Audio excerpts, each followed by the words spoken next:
Eu sou a professora Luciana Maia e vamos para mais uma videoaula. A aula de hoje, fotossíntese parte 5, metabolismo de plantas C3, C4 e CAM.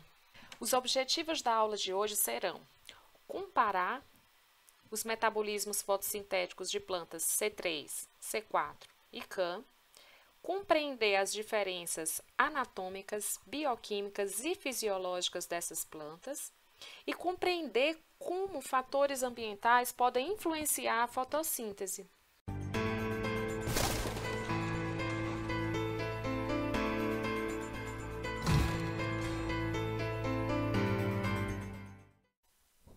Fotossíntese parte 5.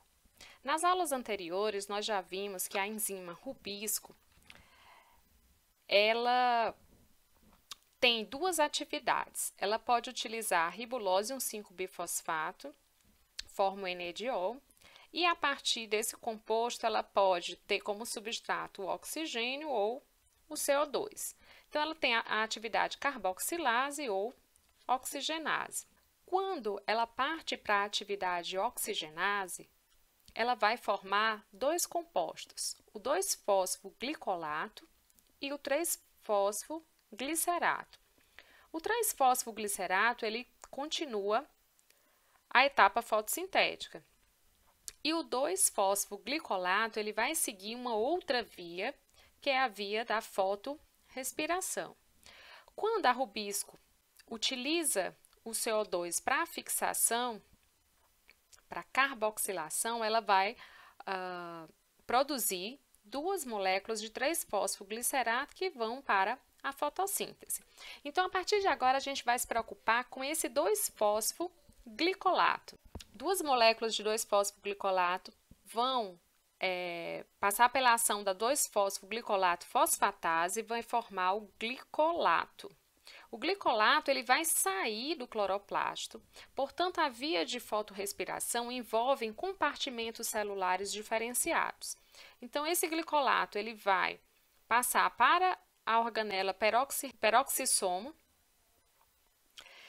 O 2-glicolato ele vai se transformar em glioxilato e depois em glicina. A glicina ela vai sair do peroxissomo e vai para a mitocôndria. Na mitocôndria, ela vai ser transformada em serina. Lembrando aqui que vai conectar com o metabolismo do nitrogênio. Esse NH4+, ele vai sair da mitocôndria e vai participar de reações lá no cloroplasto. A serina, ela vai ser transportada da mitocôndria para o peroxissomo, vai formar o hidroxipiruvato, glicerato. O glicerato volta para o cloroplasto. Lembrando que nessas reações aqui, ao consumo de força redutora na forma de NADH, o glicerato, para ser transformado em 3-fosfoglicerato, ele vai consumir ATP nessa reação. E o 3-fosfoglicerato, ele volta para o ciclo de Calvin. A via de fotorrespiração, ou via do ciclo C2, envolvem esses vários compartimentos celulares e acarreta uma perda de carbono em torno de 25%. Mas parte desse carbono ele vai ser recuperado. Então, a gente pode ver que o ciclo C2, né, a fotorrespiração, é um ciclo que une várias organelas e une o metabolismo, né? O ciclo do oxigênio e do nitrogênio com a mitocôndria. Então, a gente tem a importância da fotorrespiração também para o metabolismo. Mas e aí? Plantas, quando estão em ambientes quentes, vão ter o efeito de aumentar aquela atividade de oxigenase. Então, a rubisco ela pode ter o CO2 como substrato ou o O2. E o que é que vai definir se a enzima vai por uma via ou por outra? Dentre outros fatores, a concentração dessas substâncias, a concentração de CO2 e a concentração de O2. Então, em ambientes quentes, a gente tem uma diminuição maior ainda da solubilidade do CO2 em relação ao O2. E a gente ainda tem uma outra questão que em ambientes quentes, para reduzir a perda de água, ocorre o quê? A redução de abertura estomática, justamente para conservar a água. Então, isso faz com que a concentração de CO2 ela seja reduzida no sítio ativo da enzima. Então, isso vai acontecer que em ambientes quentes, você tem um aumento da atividade oxigenase, ou seja, a rubisco vai fazer fotorrespiração com maior intensidade. Então, foi observado que plantas terrestres elas desenvolveram dois mecanismos de concentração de carbono para aumentar a concentração de CO2 no sítio ativo lá de carboxilação da rubisco. Então, isso vai favorecer o quê? A uma diminuição dessa fotorrespiração e a maior assimilação de CO2. Então, é exatamente o metabolismo de fixação fotossintética do carbono via C4 e o metabolismo ácido das crassuláceas, que é exatamente o metabolismo fotossintético C4 e CAM. Então, nós temos na natureza plantas com diferentes metabolismos fotossintéticos. Plantas C3, plantas C4 e plantas CAM. E nós temos ainda aquelas plantas que podem transitar entre o metabolismo fotossintético C3 e CAM. Exemplos de plantas de metabolismo C3, nós temos aqui o trigo, o feijão. Com metabolismo C4, a gente pode citar o milho, a cana-de-açúcar. E metabolismo CAM, a gente pode citar as cactáceas e as orquídeas. Então, as diferenças em relação a esses tipos diferentes de metabolismo. Então, a gente pode observar que plantas de metabolismo C3, C4 e CAM, todas elas realizam ciclo de Calvin. O que é que elas vão diferir naquela etapa prévia de fixação de CO2? Então, a planta C3, ela não tem aquela etapa prévia de fixação. Ou seja, a fixação de CO2 já ocorre no próprio ciclo de Calvin e a enzima responsável é a rubisco. E o primeiro composto estável é um composto de 3 carbonos. No caso da planta C4 e da planta CAM, todas duas têm essa etapa prévia de fixação de CO2, justamente para concentrar aquele CO2. E o primeiro composto estável é um composto de 4 carbonos. A enzima responsável é a pepicase, ou fosfenolpiruvato carboxilase. Então, a gente tem aqui que a planta C4 e a planta CAM têm a mesma enzima de fixação. Lembrando que a regulação dessas enzimas em planta C4 e em planta CAM, ela vai ser diferente. A gente vai ver que na planta C4, essa enzima ela fixa durante o dia. E no caso da CAM, ela fixa durante a noite. Então, elas têm regulações diferenciadas. Elas vão diferir também na organização e na anatomia. Então, aqui nós temos uma figura que mostra a anatomia foliar de uma planta C3. Então, nós temos aqui a epiderme superior, a epiderme inferior, aqui a figura de um estômato. Logo aqui abaixo da epiderme superior, nós temos as células do mesófilo. Essas células, elas vão conter a rubisco e vão fixar CO2 para formar o 3-fosfoglicerato. Lembrando que essas células aqui, elas vão ter a rubisco. E aqui nós temos a nervura e aqui o feixe vascular, onde não vai ter o quê? Rubisco. Então, essas células têm poucos cloroplastos e elas não têm rubisco, ou seja, elas não vão fixar CO2 aqui. A fixação vai ocorrer nas células do mesófilo.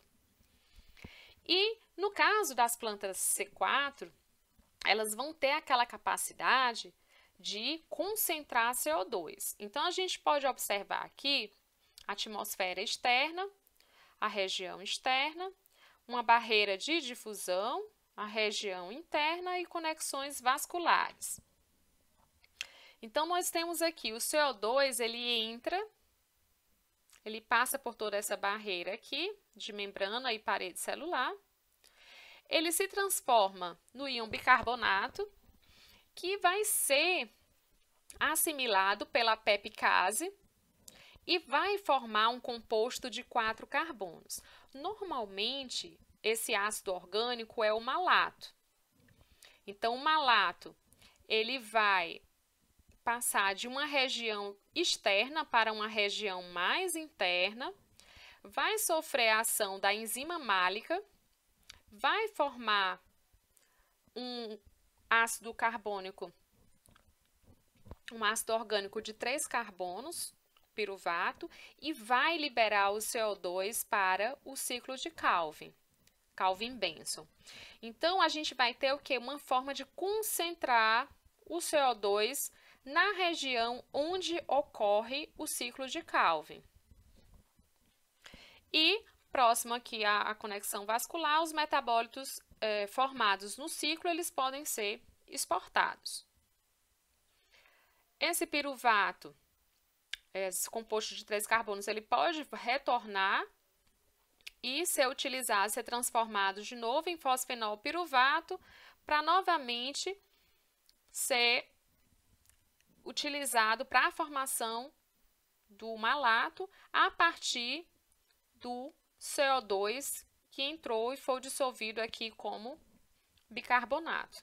Normalmente, a maioria das plantas, elas estão associadas com a anatomia que a gente chama de anatomia Kranz, onde se tem essa fixação de CO2 ocorrendo nas células do mesófilo e o ciclo de Calvin-Benson efetivamente ocorrendo em células da bainha do feixe vascular. Então, significa que o CO2 ele vai ser fixado num tipo específico de célula e o ciclo de Calvin-Benson vai ocorrer em outra célula. Então, há o quê? Uma divisão espacial entre o local de fixação e o local onde efetivamente o ciclo de Calvin ocorre. Então, essa assimilação, o CO2 atmosférico, ele entra, vai ser formado um composto de 4 carbonos. Então, o primeiro composto estável seria um composto de 4 carbonos. Esse composto de 4 carbonos vai ser transportado para outra célula, que no caso é a célula da bainha do feixe vascular. Aqui ele vai ser descarboxilado, ou seja, vai liberar o CO2 para o ciclo de Calvin-Benson.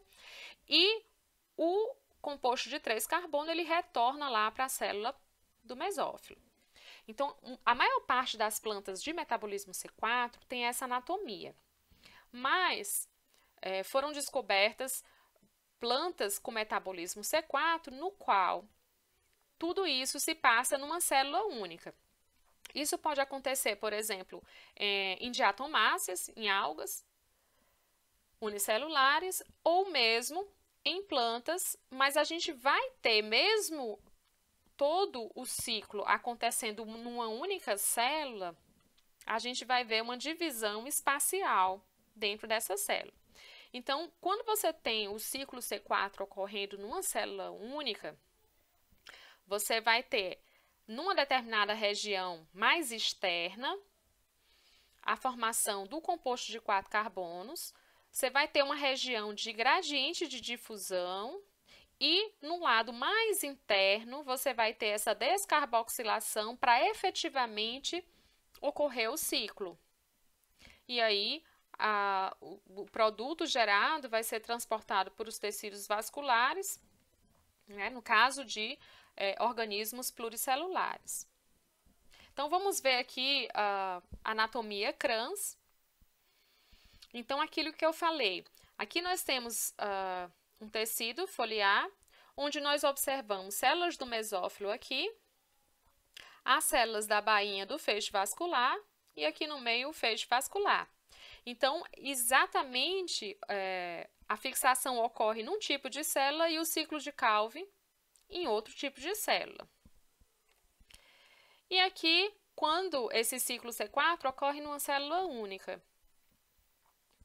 Que a gente falou, mesmo sendo numa célula única, elas vão ter um distanciamento, né? Você vai ter uma região mais externa do citosol, uma região mais interna, onde em cada momento desse, em cada região dessa, se tem determinadas vias ocorrendo. Então, nessa primeira região aqui, na parte mais externa, vai ser fixado e formado aquele composto de 4 carbonos. Esse composto de 4 carbonos ele vai se difundir e nessa região mais interna ele vai descarboxilar, então vai gerar o que? Uma concentração de CO2 maior. E aqui a gente pode observar no próprio citosol, onde você tem aqui cloroplastos distintos, você vai ter uma região externa e uma região interna. Então, vejam que o CO2 ele entra, ele vai ser capturado, vai formar o composto de 4 carbonos. Esse composto de 4 carbonos ele vai ser transportado para essa região aqui mais interna, onde vai ser descarboxilado e você vai ter um aumento aqui da concentração do CO2. Então, a gente vai ver que essas imagens aqui são dessa planta, Saueda aroloscápica, à esquerda. Essas duas plantas que podem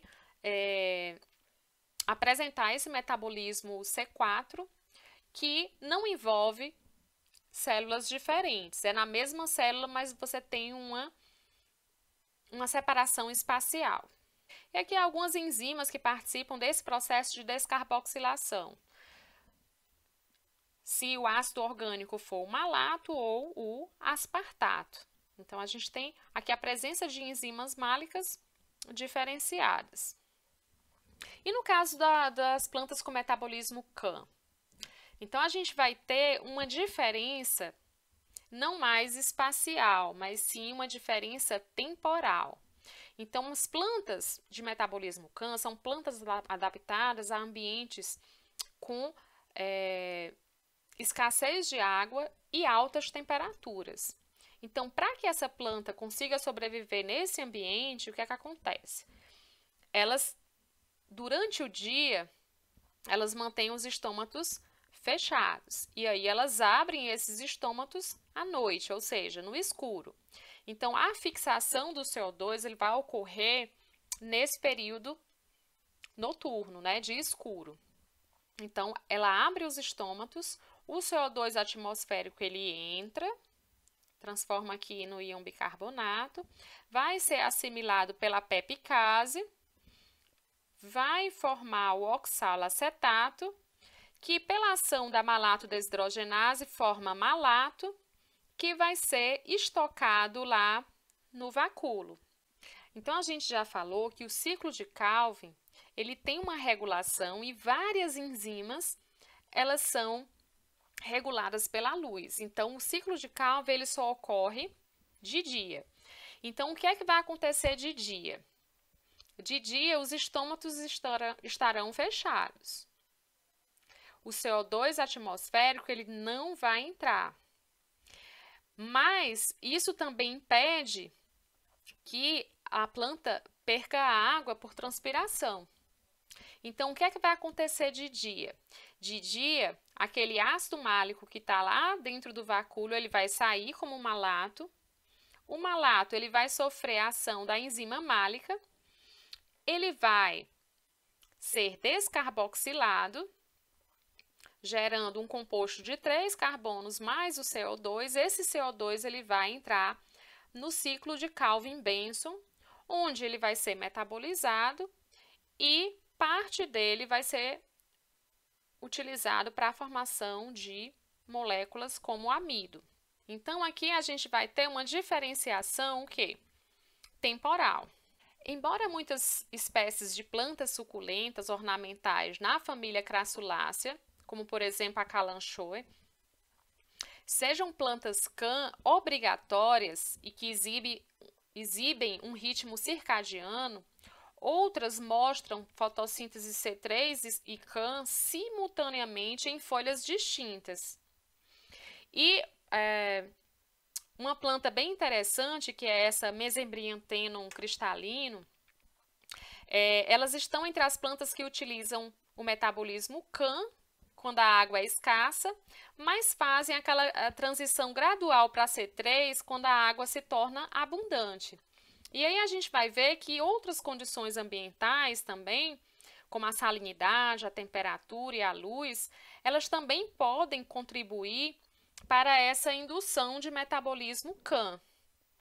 E essa forma de regulação, ela requer a expressão de numerosos genes desse metabolismo em resposta a esses sinais de estresse.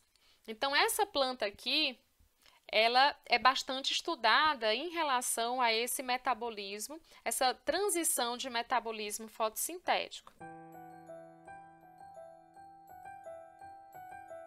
Alguns fatores, eles também podem influenciar no metabolismo fotossintético. Então, a gente já viu que a luz solar, ela vai ser absorvida. Então, quando há excesso de luz, parte dessa energia ela tem que ser dissipada como calor. Então, essa dissipação ela pode ser feita a partir de calor radiativo, onde é emitida uma radiação de onda mais longa, a perda de calor sensível pela convecção da folha para o ar, e a perda de calor latente, que é o esfriamento evaporativo de perda de água. A gente observa também nessas folhas uma diferenciação anatômica. Então, aqui nós temos duas folhas, folha de sol e folha de sombra. Aqui são imagens de microscopia eletrônica. Então, a gente vê aqui a epiderme, o parênquima palissádico, o parênquima esponjoso e a epiderme aqui inferior. Então, o que é que a gente observa? Uma diferença, olha, nesse parênquima palissádico. Então, a gente pode observar que as folhas de sol e as folhas de sombra, elas têm características bioquímicas e morfológicas bem diferenciadas. Então, a folha de sombra, ela aumenta a captação de luz por ter mais clorofila total por centro de reação. Então, ela vai ter uma razão mais alta entre clorofila B e clorofila A. E você pode observar que a lâmina ela é mais fina do que as folhas de sol. Além disso, as folhas de sol elas tendem a aumentar essa assimilação por terem mais rubisco. E aí elas conseguem também dissipar o excesso de luz porque elas vão ter uma quantidade maior daqueles carotenoides, que são protetores, que são as xantofilas. E a gente já falou da espessura aqui dessas folhas, principalmente aqui da camada palissádica. Então, a gente vai ter essa diferenciação anatômica e bioquímica em termos de folhas de sol e de sombra. E quando você tem aqui intensidades variáveis de luz, isso também vai refletir aqui na distribuição desses cloroplastos. Então, aqui nós temos 3 situações, onde se tem aqui o escuro, luz azul fraca e luz azul forte. Então, quando você está no escuro, o que é que acontece? A distribuição desses cloroplastos, eles vão ficar de forma que eles possam assimilar o máximo de luz possível. E quando você tem o excesso de luz, o que é que vai acontecer? Eles vão se deslocar para as paredes laterais, tentando sombrear uns aos outros, minimizando, portanto, a absorção do excesso de luz. Então, quando a gente vai trabalhar no microscópio, microscópio óptico, a gente pode também aumentar essa intensidade de luz e a gente pode visualizar esse movimento aqui de cloroplastos. E os fatores? Que tipos de fatores podem influenciar nessa taxa fotossintética? Então, aqui nós temos um gráfico mostrando a assimilação fotossintética de CO2 versus a temperatura foliar. Então, nós temos plantas de dois tipos, planta C3 aqui em azul e planta C4 em vermelho. O que é que a gente pode observar desse gráfico? Em temperaturas mais baixas, a planta C3, olha, ela tem uma assimilação fotossintética maior. E o que é que acontece quando a temperatura vai aumentando? Olha, veja aqui que em 20 graus a C3 continua tendo uma assimilação melhor do que a planta C4. Quando chega aqui aproximadamente 28 graus, elas têm um ponto em comum. Mas temperaturas acima de 30 graus, o que é que acontece? A planta C4, ela vai ter uma assimilação fotossintética maior do que a planta C3. E a planta C3, com o aumento da temperatura, ó, elas vão diminuindo cada vez mais essa assimilação fotossintética. Possivelmente devido a quê? Então, vejam que a gente já falou que a planta C3 ela vai fotorrespirar em temperaturas maiores, porque elas tendem a fechar os estômatos, diminui a concentração de CO2 no interior da folha, vai aumentar a proporção de oxigênio, então ela tende a fazer mais fotorrespiração do que o ciclo de Calvin. Então, ela vai diminuir essa assimilação fotossintética. Já a planta C4, como ela tem aquela capacidade de concentrar CO2, ela vai conseguir manter essa assimilação. Em relação à produtividade quântica, medidas em mol de CO2 por quantum absorvido, nós podemos ver essa produtividade quântica em relação à temperatura foliar. Então, nós podemos observar que em temperaturas mais baixas, por exemplo, entre 10 e 15, a planta C3, as espécies C3, têm uma produtividade quântica bem maior do que a planta C4. E com o aumento da temperatura, essa produtividade quântica vai diminuindo. E as plantas das espécies C4, elas mantêm essa produtividade constante, mesmo em temperaturas maiores. Em relação à latitude, a gente observa que esse ganho relativo de carbono, ele vai, dependendo dessa latitude, vai prevalecer planta C4 ou planta C3. As plantas C4, elas prevalecem em latitudes menores e as plantas C3 em latitudes maiores. Então, as concentrações de CO2, eles podem afetar os processos vegetais, com aumento de fechamento de estômatos, diminuição de transpiração, vão influenciar na temperatura das folhas, no aumento da respiração mitocondrial. Então, a gente vai ter uma série de eventos influenciados por essa concentração.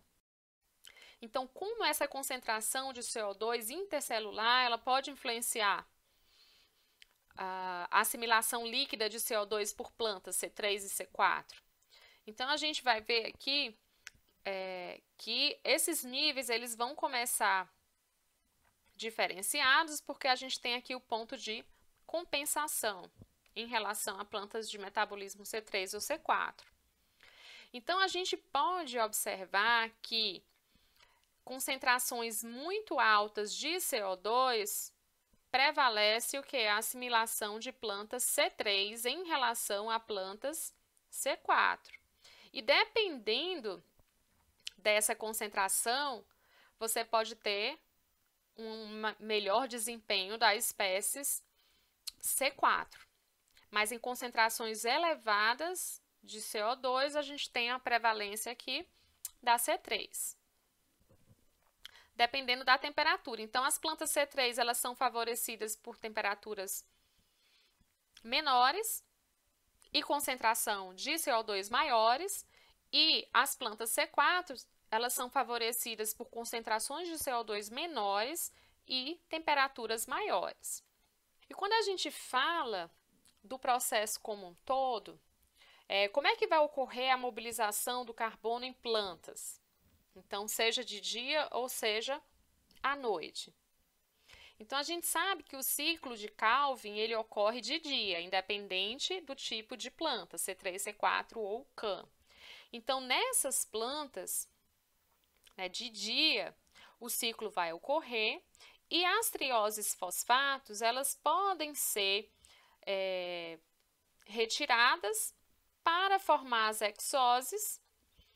Essas hexoses, elas podem formar a sacarose, que é o açúcar de transporte, que vai para o tecido vascular para ser transportado, ou ela vai formar a glicose, que vai ser utilizada para a formação do amido, que é o polissacarídeo formado de várias unidades de glicose. Isso de dia. E de noite? Então, de noite a gente sabe que o ciclo ele não vai ocorrer, porque as enzimas são reguladas pela luz. Então, e a planta ela continua tendo demanda, seja para outros órgãos. Então, o que é que vai acontecer?